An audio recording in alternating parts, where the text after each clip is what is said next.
I failed this year at almost all the goals I set for myself. I wanted a 2:23 marathon at London and a shot at the World Championships. I missed by a lot. 6 months later, I tried again for Chicago and I didn't even make the start line. Injured. So yeah, on paper, I failed 2025, but a failed goal does not mean a failed year. And to be honest, the highs and the lows of this year have taught me way more than any personal best ever has. So today, I'm breaking down the 13 biggest things that 2025 has taught me.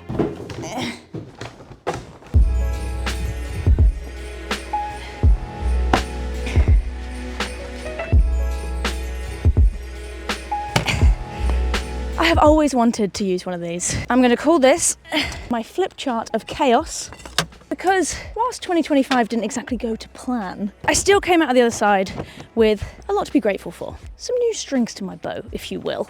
And don't worry, this isn't going to be, here are 13 facts of things I did this year. Some were good, some were bad. The end. These are going to be genuine lessons I've learned from the good and the bad of 2025, and they are all really valuable learnings that are going to help me in 2026. Having reflected on it all with some help from my friends, because I don't know about you, but I'm not so good at recognizing my own growth sometimes. It's easier said than done.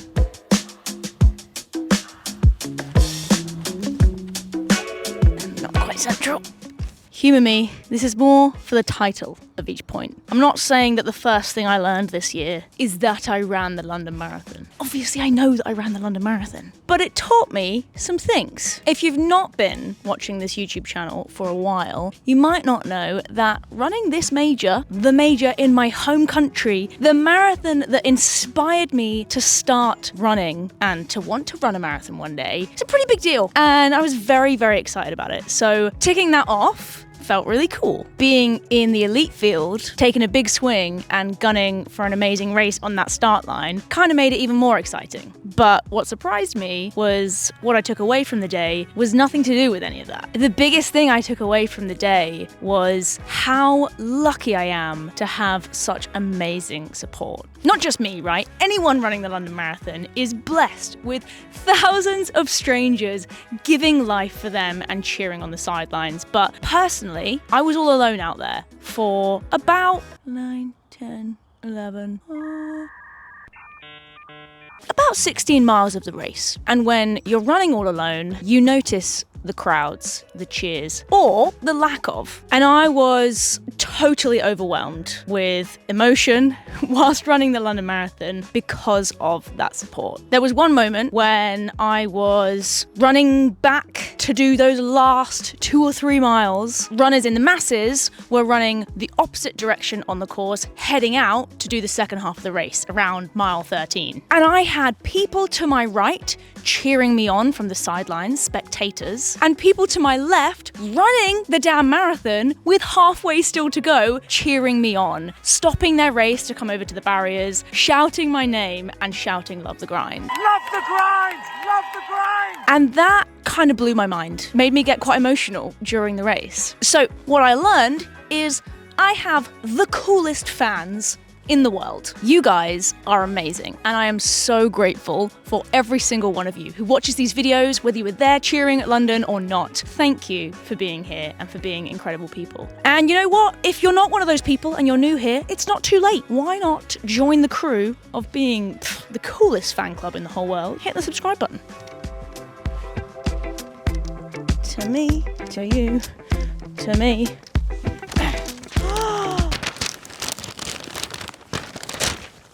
Wow. So, unfortunately, London was not all sunshine and rainbows. Yeah, didn't go to plan. Going into the London Marathon, I was in really good shape, but I had a little bit of a back issue, which I thought we'd fixed. So caveat, disclaimer, I was not intentionally running through an injury, because I know a lot of runners can hide injuries or be in denial about it. That's not what happened here. We thought we'd got it into a place where I could race, but sometimes our bodies surprise us. I'm not encouraging running through an injury. So sitting down before the race to come up with a plan and decide how aggressively we were going to attack it, we went pretty aggressive. The plan was to take a big swing, try and run a pretty big PB, take a couple of minutes off, and try and qualify for the World Championships later that year, running sub 2:23:30, which both me and coach believed was possible on a good day, but it was a big goal. So everything had to come together for that to happen. And it didn't. I got to mile 9 or 10 with company, and then things started to unravel. My back started hurting, it became painful to hold my pace, and I had to let things slip away. Spending the rest of the race seeing my goals slip away in front of me, and all the work that I'd put in kind of showing for nothing in that moment was really tough. And whilst I would love to be sat here saying that's not the way that it went, it taught me a really valuable lesson. Taking a risk means it might not come off, and that's okay. You kind of have to accept that going into it. And I'm really, really proud of how I picked myself up during the race and kept going, even though that risk wasn't paying off. And then after the race, I picked myself back up, got back into training, and refocused for the Chicago Marathon later in the year. It's okay if you fail, you can learn something on the way. Hello again.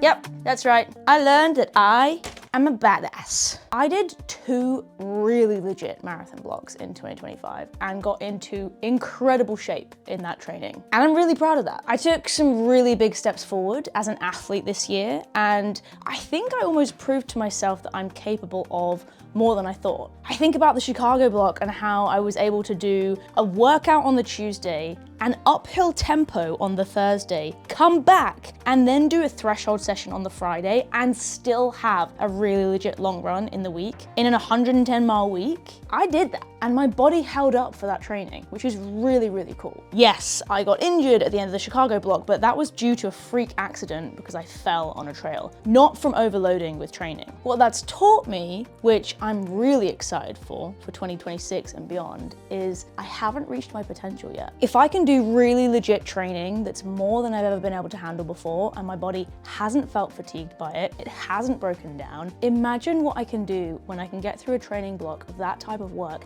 and then put it into a race when it all comes together. That's gonna be really exciting, and that's in my future. It's nice to learn something that means there's some excitement in my future. We like that. Merry Christmas, everyone.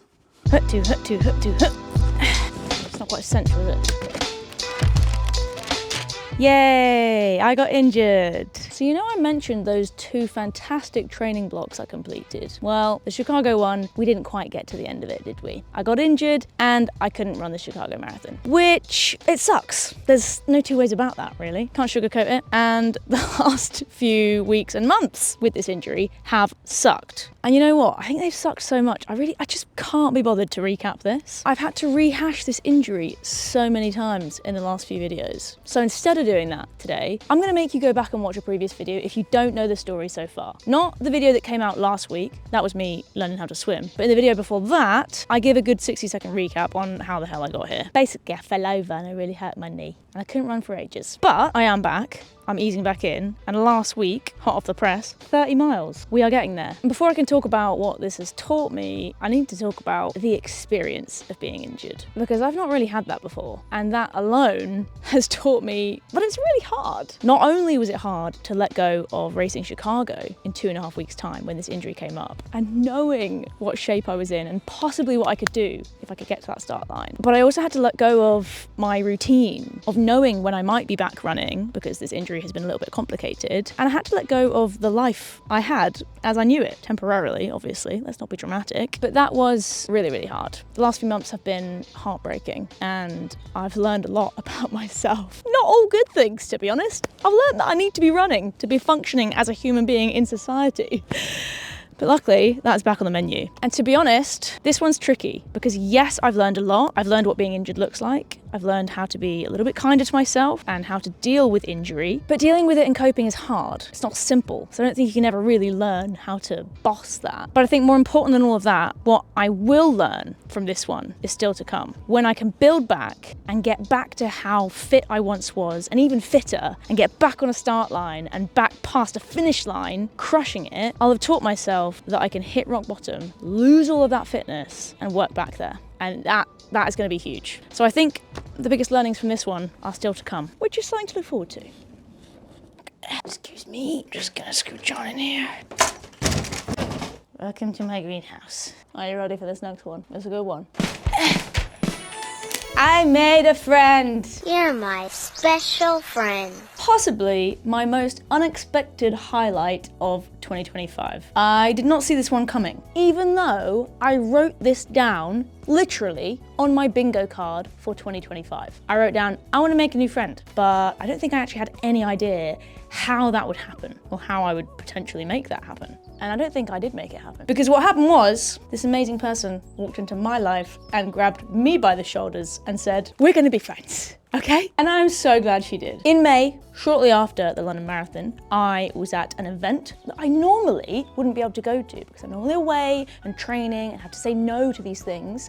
And it meant that I got to connect with a lot of other creators. So I'm at this brunch for Dr. Hazel's book launch. She wrote a book called Not Just a Period, which I would highly recommend checking out, by the way. And I'm sat opposite my future best friend. Wait, I've skipped a step. I bumped into Xana on my way into the event. I'm lost, don't know where I'm going. She's there and says, hey, you're Phily, are you going to this event? And I was like, yeah, I don't normally come to these things, I don't know what I'm doing. And then we both got a little bit lost as we were making our way into the building and just immediately bonded. We got very close very quickly. And I'm now stood here imagining my life without Xana, and that's not a very nice thought. What has this taught me? It's taught me that you just never know when someone is going to come into your life and change it for the better. So you should always be open and ready for that to happen. I wasn't in a particularly good headspace when I made friends with Xana. She was going through some stuff as well, but we've come out of that with this amazing friendship. So you don't always have to be on your A game and the best version of yourself and in a really good place of life to make a really amazing connection and to benefit from that. And another extra layer to this is because of the person that Xana is, she's also taught me to open up more, which is something that I really struggle with. So thanks, Xana, because I know you're also watching this video and I love you. You're my friend. You're my friend and you're stuck with me. Oh, the stick. Ah, yes. Excuse me. It's actually harder to carry around with you than it looks. And I'm still getting the hang of fitting everything in on one page. One of the things that I have really been working on for the last 8 or so months has been my strength, and I am so proud of how far I've come with it. After the London Marathon, I had to get to the bottom of what was causing the back problem I had. And instead of just looking to fix that, the work I did with Dane, my strength and conditioning coach, in testing and devising me a tailored strength program has made me so much more robust as an athlete everywhere. My anterior pelvic tilt is less exaggerated now, and I have the core and hip strength to actually support that anterior pelvic tilt that I have, and I've committed to keeping it up. My gym work is non-negotiable. I think that's honestly changed me as an athlete. It's all the boring but so important stuff that trickles down into the hours and hours of running that you do, and it just makes running feel better. And this year I realized that even when you think you're strong and in tune with your own body, it's actually the consistent things that keep you healthy long term. And I know there's a lot of you that could benefit from those tiny things, and I have a trick for you that makes it easy to fit in. If you've been following my story this year, you'll know I've had a few rude awakenings about my mobility, or let's be honest, lack of mobility. I'm looking at you, right hip. So I've been using the GoWord app recently to properly test where I'm tight, where I'm compensating, and what needs the most attention. The app gives you a mobility score, personalized routines based on your weak or tight areas, and honestly, it couldn't be easier, guys. It is so quick both to do the test and to tick off a little daily routine. I can fit this in before a run if I want to activate, after a gym session, or even just as some active recovery in the evening to wind down on a rest day. And it's been such an easy way to stay on top of the small things that make a big difference. Research has shown that runners who do regular mobility exercises have better running economy and they're less at risk of injuries. For me, slotting in a quick routine on the app outside of my rehab sessions, my runs, and my cross training makes it feel manageable. And being able to track my progress in the same place and kind of gamify it has given me a little bit of extra motivation, which is even more important straight after an injury. So if mobility has been on your I'll sort that out later list, or you've been unsure what area you need to focus on, this could be your answer and your sign to start now. I've popped the link below so that you can check out the GoWord app and get a little bit loose. So yeah, between strength work, absolutely smashing the rehab recently, and actually staying consistent with my mobility, I feel like I've built the strongest foundation I've ever had as a runner. And that's pretty cool. Ow. Oops, I forgot to write this one down. Just give me 1 second.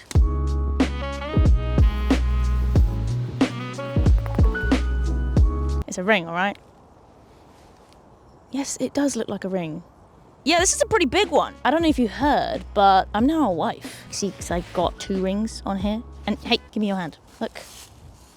He's got one too. That means we're married. This was a pretty cool highlight. Getting married to my best friend with our closest family there to celebrate with us in a really intimate, really fun day. Yeah, that was a pretty good part of 2025, I suppose. And we even filmed it for YouTube. So if you haven't watched our wedding video, go and watch it. Be nosy. And selfishly, that's gonna be a really nice video for us to look back on in decades time when we're like, hey, remember when we filmed our wedding and put it on YouTube? And for some BTS, here's me steaming my waistcoat when we had approximately 15 minutes before we needed to leave. It's really not like me to be unprepared like that on an important day. What has this taught me? What has it taught me? Well, I think when you get asked the next day, does it feel any different? How does it feel to be a wife, to be married? It doesn't really feel any different.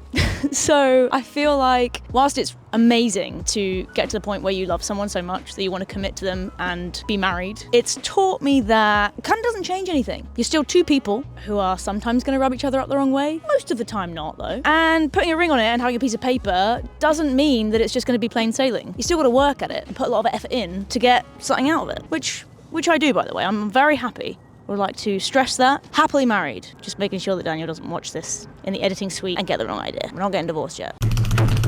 I've had a flipboard malfunction. What am I going to do now? Does it look okay? And there's mud on it. My hands are really cold. Thank you, wind. It's been a pretty big year for growth, guys. We have got over 300,000 of you following me on Instagram and almost 200,000 subscribers on YouTube. That's kind of crazy. If you've been here for a while, you will have heard me say this before, but I genuinely have to pinch myself that we have got to this point. Every year, we look back at 1 year ago. And I would encourage everyone to do that because when you're zoomed in and in the moment and you compare to last week and last month, sometimes it can feel like you're not moving. But over a year, you can really see that difference. And of course, we want to grow the community on here, the people that are enjoying these videos, maybe getting inspired to take up running or to train a little bit more, or just to be a fan of the sport and to have a little bit of fun with it. Flip chart, we are on number 8. Aside from the numbers though, it really feels like this year we have deepened the connection with our community. That's you guys. And I know that might sound cheesy, but it's true. There've been some really tough moments this year and staying committed to creating content and sharing the journey with you guys has been difficult at times, mentally. But I'm so pleased that we did that because what we got back from sharing those hard moments was endless support, and that's kind of blown me away this year. All right, but what has it taught you, Phily? It has taught me that numbers are really cool. And yes, you can be very driven to achieve those outcome goals, but the people behind the numbers, you're way cooler. Can you see that? It says ADHD. And that's me. Can't you tell the resemblance? I shared my ADHD diagnosis with you guys 6 or 7 months ago in the summer, just over half a year on. And it's only now that I feel like I'm starting to understand myself a little bit better and also treat myself a little bit better as a result. The flip chart is really struggling. I've realized that I don't intentionally spread myself too thinly. I'm not intentionally running late all the time or intentionally getting distracted by things and missing deadlines. I just have a brain that works slightly differently. I also realized that I just want to please everyone and myself, and I have big aspirations and big goals, so sometimes that just means I take on a little bit too much. This little lady right here, she's not quite there yet, but she is doing the learning. She's getting there. 5 or so months ago, I would have just said, I wish I wasn't like this. I wish I didn't have ADHD. I wish there was a cure. I wish I was just like everyone else. I still get those moments, don't get me wrong, but I'm getting closer to accepting it. And hopefully with that, I can also embrace it. Because let's be real, I think it's allowed me to do a lot of the things that I'm really proud of. I've always had ADHD, and it's me who's got to the point that I am now. Obviously, with lots of help from other people, not forgetting it takes a village. And I'm pretty hyper-focused on this running thing, and that seems to have helped me so far. And I would say that the official diagnosis has taught me to start knowing myself a little bit better and to try to be kinder to myself, which we should all do. We should all be nice to ourselves. You know that saying? Where it's like, treat others the way you want to be treated? What about treating yourself the way that you want to be treated? Yeah, that's what I'm saying.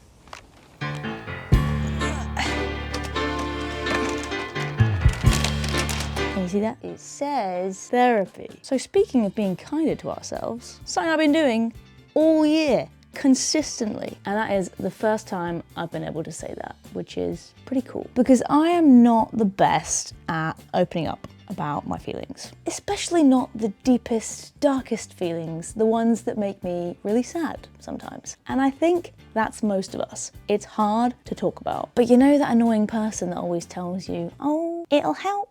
If you talk about it, you'll feel better. Not instantly, but eventually. They're kind of right. And I'm really proud of myself this year for investing not only time, but money in working on myself and prioritizing my mental health. One of those things I am looking at and thinking, why did I not do that sooner? Because without your health, you can't do anything. And this bit is harder to look after than we think sometimes. What has being in therapy week in, week out for the entirety of this year taught me? It's taught me it's okay to cry in front of people. Therapy can literally be a paid for crying session. And I'm getting better at letting those emotions out and not putting my wall up, which I think is gonna get me to where I need to be quicker than if I was still putting my wall up and just pretending everything is fine. Because spoiler alert, that hasn't worked too well in the past. Give it a go. Have a good cry. There's no shame in it. And whatever you do, please look after yourself before you try to look after anyone else. What's that thing they say when you're on a plane? Put your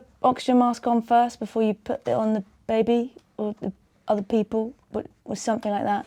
They say it much better than that, but... Number 11. There's no I in teen. We have come such a long way from picking up an iPhone, pointing and shooting, and filming whatever we feel like filming that weekend in between a full week of work and renovating a house. And it feels like we are getting a little bit more professional with this, because for me and Daniel, this is literally our job after all. So we now have a team of people working with us, predominantly on YouTube, to help make these videos happen, which is really, really cool. Not just because it means that we get to do less work and offload things to other people, but it means that the videos get better because other people do things that they are better at than we are. We have got people working on thumbnail design, supporting on that. It's not just Daniel that works on editing these videos now. He's got a little bit of editing support as well. But don't worry, he's keeping it in the family. It's his little brother. And the way that we take a video from an idea to becoming a video that lands on YouTube has so many steps in between it now, which we would not have been able to pull off if it wasn't for our wonderful team. And special shout out here to James, who is our YouTube strategy man behind the scenes, who has saved us from a minor mental breakdown on numerous occasions. And he also may have saved us from leaving a YouTube video on YouTube with a whole chunk of video missing because he spotted it before we did. There's definitely more work that goes into making these videos now, but if you get it right, it's a little bit less stressful. And I do not miss having to come back from my long run and chaotically throw together a video because we needed to post something that weekend. What has it taught me? Or I guess taught both of us, because it's not just me, it's me and Daniel who have started this channel and have been working on these videos from the get-go. It's taught us that sharing the work is 100% the way to go, both in enjoyment of the process and getting good results. That's a double win. It's precarious. Wait 1 second. I can fix this. Whoa. There we go. Guys, I learned how to swim. This one, so not on my 2025 bingo card. It came from being forced to swim because I got a knee injury. But really unexpected positive of the year. I now actually know how to swim and I don't hate it. If you've watched the video that I shared about this, you will know that the progress wasn't linear. There was the day that I figured out I was not putting my head in the right place, and that was absolutely groundbreaking for my legs, therefore actually floating. And then there was the day that I went swimming with Xana at 7 a.m. in the morning, and I swam headfirst into the wall on my first length because I wasn't looking up and was still half asleep, and it really hurt. But this one's taught me a lot. It's taught me a new skill, which I'm hopefully going to hold on to. It's taught me that if you're bad at something, you should try and get better at it, and you might actually not suck at it forever. And it also may have opened up some new opportunities, like this mysterious clip here of me swimming with a British record holder and double Olympian. And no, it's not triathlon. You'll have to stay tuned for a video coming soon. Oh, she's easier to move when she's small. Are you ready for my 13th thing? I don't think you are. I learnt how to draw a house. Actually, what this one is about is we have been feeling a little bit lonely, not so settled, and kind of isolated where we live at the moment in the northwest of England. It's a lovely place to live, but it's just us there, and we don't have any of our friends or family and our kind of network of people around us. And in realizing that, we've now got clarity of where we do want to live in the world and where we want to move to. So we're going to be moving there in 2026. We'll be living a lot closer to some very important people in our lives. I'll be able to train with other people more often, which is going to be so exciting. And the weather, I think you could argue the weather is better than it is here. You'll have to wait and see where it is. What has this taught me? What has it taught us? It's taught us the obvious. Home, it's not just where the bricks and mortar are or where your stuff is. It's where your people are and where you feel good. I thought that 2025 was the year that I failed because I didn't hit any of the shiny numbers or big goals that I would have pulled out in January. But it turns out it was the year that I learned probably the most about who I am as an athlete, but also as a person outside of training, times and races, and just about myself. So 2026, that is the year where I'm going to take everything I've learned this year and I'm going to use it. I'm sure there will be more things I will learn and more curveballs that will come my way. Do you know what else I'm sure of? We're going to be loving the grind.